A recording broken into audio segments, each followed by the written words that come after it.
You ask Tiger to solve. This deals with linear equations with one unknown. The final result is x equals -15/4. Let's solve it step by step. Swap sides.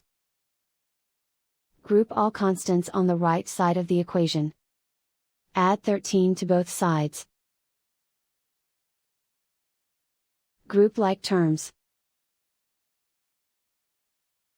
Simplify the arithmetic.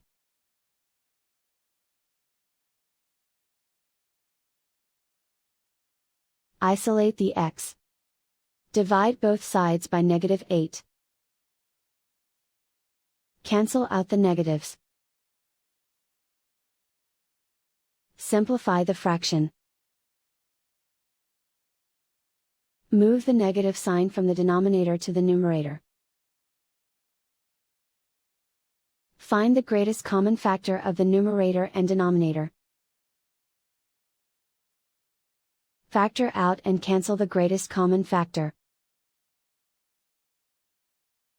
And so the final result is x equals -15/4.